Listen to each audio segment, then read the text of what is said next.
Estamos con Dennett, uno de los filósofos más importantes de la actualidad, y vamos a hablar sobre conciencia, sobre religión e incluso sobre libre albedrío.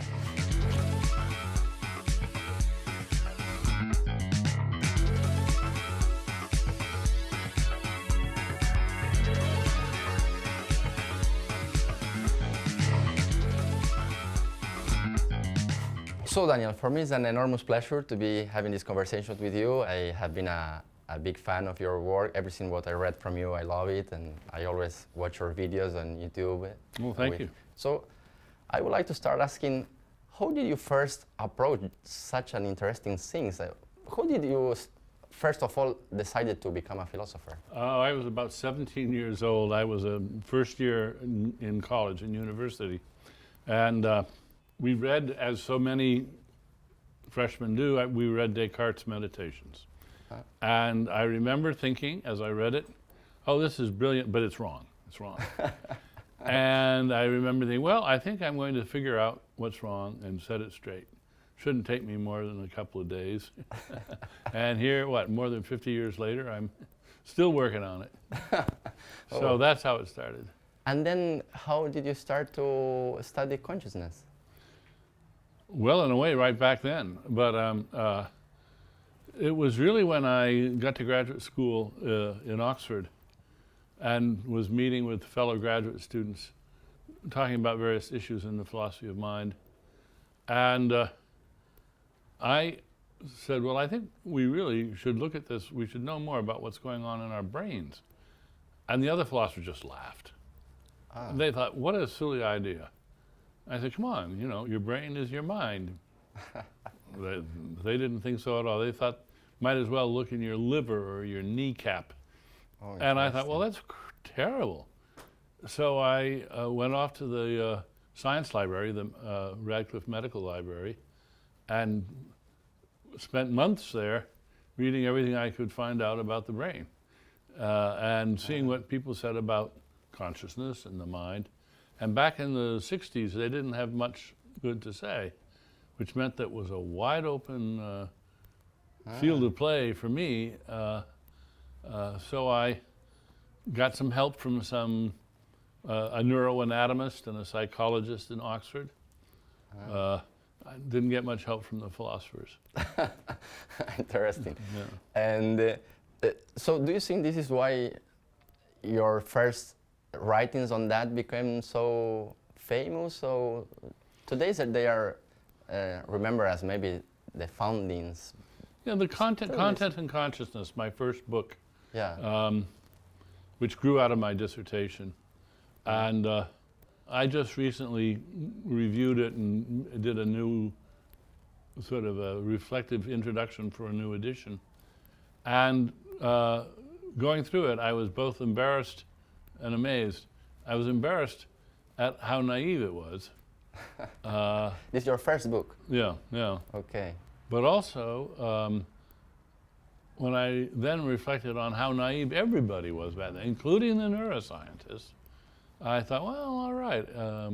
I guessed with more chutzpah, more overconfidence than realism that I could do this as well as anybody, and I could.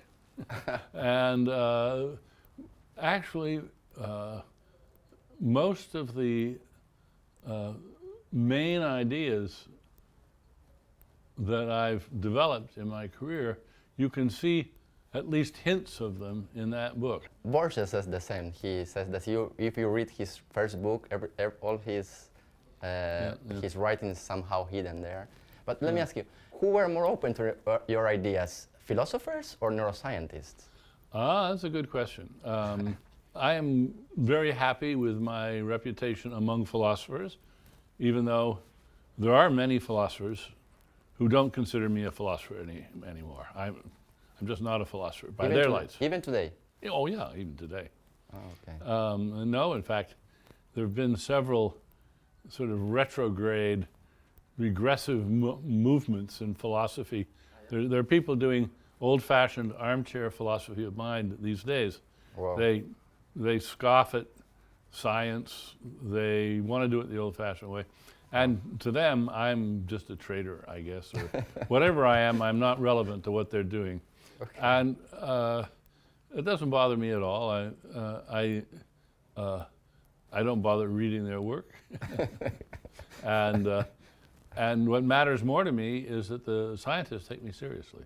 Ah, okay. Not all of them, of course, but a good number. I would say most. A very good number. And since that's where all the fun is and all the excitement. How do you consider yourself? A philosopher or a neuroscientist, a scientist, cognitive scientist? No, well, I never call myself a scientist because I'm not officially a scientist. I'm a philosopher. But I'm an amateur scientist, let's say. Wow. But I could disagree with that. Well, yeah, but I don't want to err on the side of okay. Yeah, I understand. False advertising.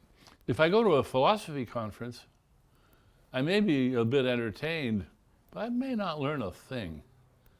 And I spent 3 days at this philosophy conference and come away thinking, did I learn? Am I enlightened on any subject? And often the answer is no. Okay, that brings me to my next question. You have been here in Argentina because it was held here, the 20th annual meeting of the Association for the Scientific Studies of Consciousness. Yeah. My question is, what do you think are your most important contributions? Of course, you are almost a founder of that, but to this community, what would you say in all this year? Could you point 2 or 3 of your ideas that you are more proud, maybe, of them, or? Yeah, I think both one of my best ideas and the ones I'm best known for is I isolated this very tempting mistake, which I call the Cartesian theater, Cartesian materialism. The idea that there's a special place in the brain where the consciousness happens and that there's a sort of transduction into this special medium. And I call this Cartesian materialism because the holders of this view, they're not dualists. Oh no, heaven no. They've learned. Descartes, of course, held that that the mind was completely distinct from the brain, was in a different substance altogether. Hence, dualism, 2 substances. Yes, yes. That view is pretty forlorn. Almost nobody in science takes it seriously. But they didn't throw away enough Descartes. They should have thrown away one more part, which is the idea that there's a show going on in your head. And there seems to be a show going on in your head, but there isn't. So, you know, I am a magician, so I love your analogy between consciousness and stage magic. Thank you. I love it too, and I keep finding new ways of using the parallels between stage magic and I would love to hear that. Well, but first, could you explain just a little bit what the analogy between stage magic and consciousness is? Yeah. A friend of mine, the philosopher magician Lee Siegel. He's a magician. Yeah. Oh yes, a very good magician, and a student of magic. He wrote a book called Net of Magic about Indian street magic. Ah, yes, I read this book. It's a wonderful book. Yes, amazing. I learned a ton from it. And then at the end of the book, he has a little appendix, a little autobiographical note. And he says, I tell my friends I'm writing a book on magic. And they ask, real magic? By which they mean supernatural acts. Yes. You know. And he says, no, not real magic, stage magic, sleight of hand, legerdemain. And then he goes on and say, by real magic, they mean the magic that isn't real. Yes. The magic you can actually do is not real magic. Yes. And this idea of real magic as the mysterious, supernatural kind of magic, I thought, oh, that's brilliant. I really love that point. Because for many people, consciousness just has to be real magic in that sense. If it isn't real magic, they think you're just messing around. One of the most overused jokes about my book, Consciousness Explained, is consciousness, it should have been entitled Consciousness Ignored or Consciousness Explained Away. Why? Because I say it isn't real magic. It's stage magic. To which a lot of people say, oh, in other words, you're saying consciousness doesn't really exist. And I say, no, it exists. It's just stage magic. Okay, it's a bunch of no, that's not real consciousness. Okay, so you were talking about, you have another analogies with magic and your ideas. I would love to hear them. Oh, yes. Well, for the last more than 10 years now, a lot of attention has been devoted to what David Chalmers dubbed the hard problem of consciousness. He distinguished easy problems from the hard problem. What would be the hard problem? The hard problem is about the very feel and what it is likeness of consciousness. And his claim is that once we do all the neuroscience and know how all of the transformations and discriminations and memory locations and all that, we get all that done, we'll still have the hard problem left over, namely, and where does the consciousness come in? And he called that the hard problem.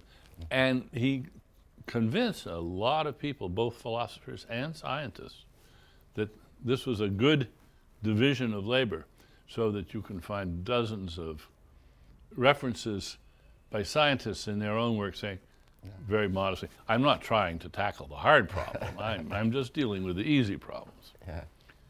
And I think that this is all an innocent bit of sleight of hand, that this is an illusion, a cognitive illusion. Okay. And I illustrate it by telling a story about a famous card trick called the tuned deck. And it was invented by a magician named Ralph Hull back in the middle of the 20th century. And unusually for a card trick, this is a trick he did for his fellow magicians. Okay, yeah. And he would gather them around and he would perform this trick, the tuned deck. And I won't try to perform it for real, I'll just mime it. Boys, I got nothing up my sleeves. This is a new trick, it's called the tuned deck. Here's my deck. It's got special vibrations. I tune it, buzz, buzz, buzz, buzz, tune it, buzz, buzz, and make the card pop out. Okay. And, okay, so let's see the trick. All right, pick a card, any card. They pick a card, and he goes through his little buzz, buzz, and then produces the card one way or another. Yeah. Which is now how would I do it? And violating all the rules of magic, they'd say, well, do it again. And he did. He would repeat the trick. He'd do it a second time. He'd do it a third time. He'd do it a fourth time. He would do it 10 times in a row, and they never figured out how he did the trick. And people tried to buy the trick from him. He wouldn't sell it. Late in his life, he wrote an account of how the trick was done, which was published in Hilliard's Greater Card Magic, which is where I read about it, and fell in love with it immediately. And here's what he says, and I love it. He says, the boys were all looking for something too hard. The trick in its entirety was in the name of the trick, the tuned deck. Moreover, it was in one of the words in the title. Which word? Tune. No. Deck? No. The. De? Yes. The whole trick I know depends on the definite article. Because it's not de, it's many tricks. This is the He was simply doing all the tricks they already knew. They knew that this buzz buzz was just play.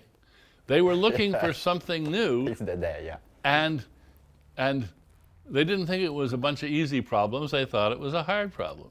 Great. So along comes David Chalmers, and he says, I've got a new problem. It's called the hard problem. And people fall for the definite article, for the word the.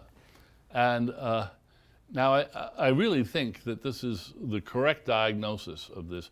I don't think that David Chalmers did this with malice or intending to fool it. I think he's just as fooled as a lot of other people.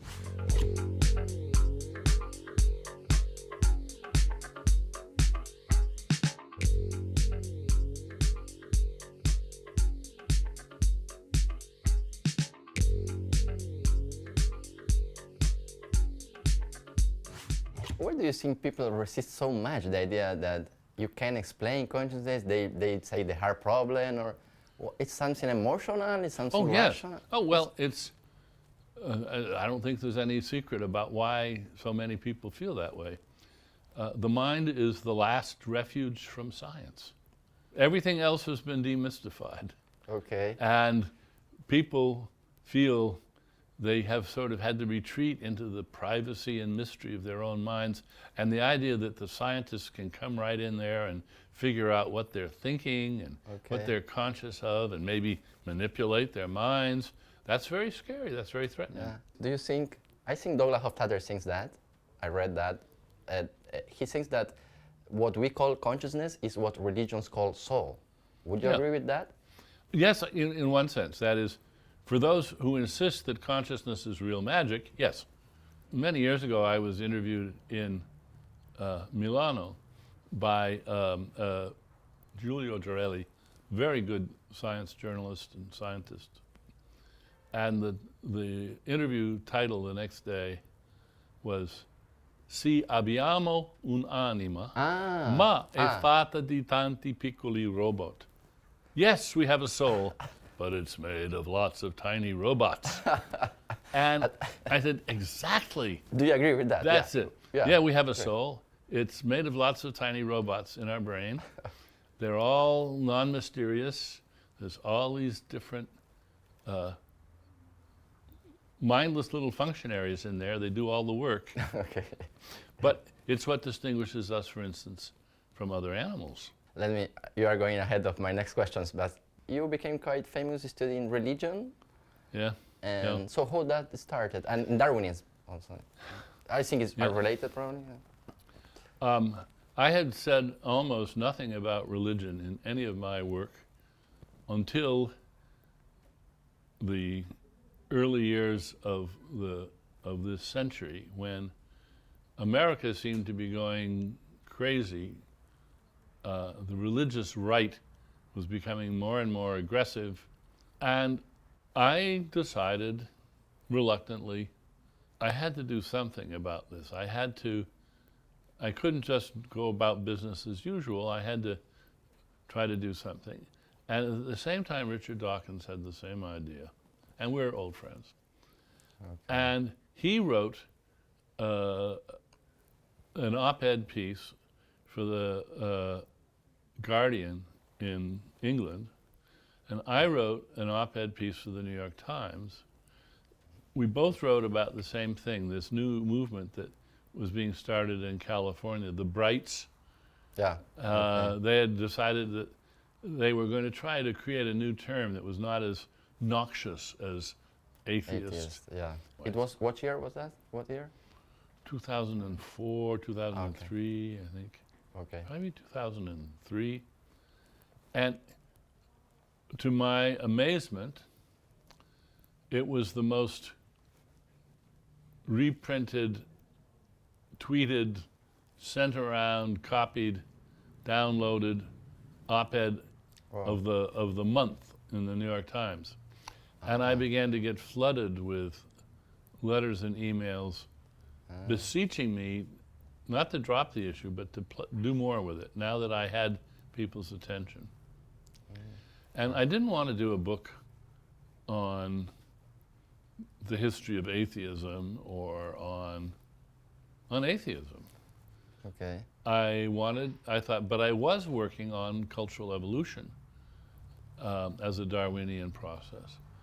And I realized that a really very good test bed of my ideas about cultural evolution were religions. Okay, so the more I looked into it, I thought, all right, that's it. I'm going to write a book about religion as a natural phenomenon and do the sort of evolutionary cultural history of religion.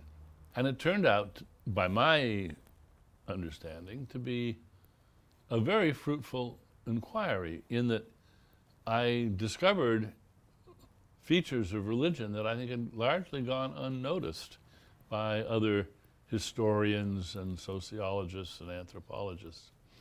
So I poured a lot of time and energy for several years. I took, 3 years of my life. Yeah. For the book Breaking the Spell? This was the book? For Breaking the Spell. 3 years, whoa. And then, in a way, another year or so afterwards, responding to all the hoopla and the criticism and so forth. So it was a major detour in my career. I got away from consciousness. Now I'm struggling to get back into the Do you miss the game. studies of consciousness? Well, I'm happy to say I'm now back in the thick of things. Nice. I'm catching up. So I devoted only, I think, 4 or 5 pages in that book to arguing for atheism. I thought, it's not worth doing. Because, You don't think so? well, because people who are religious Yeah. say, that's not the point. We're not convinced. Very few people are religious because they believe arguments for the existence of God. And so arguments against those arguments, that's simply irrelevant to them. And I thought, all right, I'm going to take them at their word. All right, they don't care about those arguments, so let's look at what they do care about. What is? Emotional allegiance, community. Yes. But Sense have you of- been an atheist all your life? Well, not quite. When I was a child, I went to Sunday school. I learned all the Bible stories. I sang in choirs. I know all the hymns. I've been a choral singer for many, many years. I've sung all the great Christian religious music many times, and Christmas carols and all the rest of that. So I know the Bible pretty well. I know the music and the art pretty well. And I was about, I think, 12 or 13 when I began to realize I didn't really believe any of it. You don't think that by the same process that you abandon religion, someone else can do it? I mean, because why you are so skeptical now about the possibility of changing the mind of a religion person by reason and evidence? Well, I think that we are changing their minds by reason and evidence, but not by direct assault. I think it's very indirect. I think it just takes a little patience. Okay. You know, in America, in the United States, religiosity is plummeting. It's going way down. The percentage of people who declare themselves religious has gone way down. Okay. No religion at all is maybe now in the lead, or close, and it's growing faster than any other group. So it's having a result or And this debate. in fact, one of the arguments in my book was, cool it, everybody. You don't have to panic. Religion is already on the downslide. Okay. And a lot of the noise that we hear is not triumphant, it's desperation. And the churches are losing, and they know they're losing, and they're screaming louder and louder to try to prevent their demise, and it's not going to work. So because I am an atheist and I live in Argentina now, we have a pope, so for me... You got a pope, yes. Very good. So I don't want to offend anyone, but I like this theme, so I always ask myself what is the best strategy that I can use to convince someone. But I think you are saying that just be patient, explain, and wait. Something like that. I think a great many atheists in the United States were like me, and like you, didn't want to upset anybody's grandmother. Yeah. Yes. It happens a lot. Yeah, anyway. yeah. Didn't want to spend much time arguing about it with people who were upset. It was just, there were more interesting things to do with one's life. It didn't matter. And I think all you need to do is just, in the most casual way ever, just say, oh yeah, I'm an atheist. Yeah. It's like, yeah, I'm left-handed.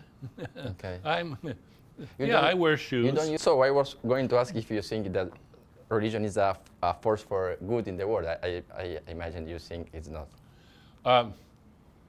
I think it can be, and I like to tease Richard Dawkins sometimes about this. I say, Richard, you want to extinguish religion.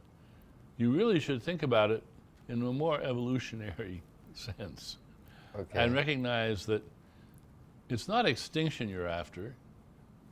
You'd be just as happy if religions evolved the way dinosaurs evolved into birds. Okay. Birds are the direct descendants of Yes, dinosaurs, they and are. nobody wants to get rid of the birds. They're wonderful.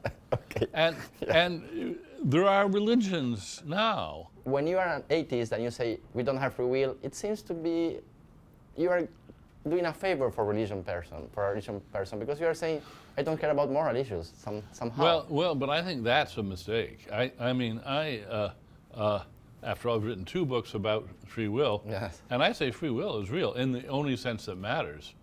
And Okay, I think it yes. has nothing to do with religion. It has to do with what we might call moral competence. What we want to be is morally competent agents, adults. And that has nothing to do with indeterminism, has nothing to do with having a Christian soul. It has to do with how well-wired our brains are. And not everybody has a well-wired brain. Some people have serious disabilities that mean that they don't have free will, in the sense that we shouldn't hold them responsible for their deeds because they're not in control in the way they should be. Now, but most of us are in control, Yeah. and that's what free will is. Yeah. And atheism has no real bearing on that. Yeah.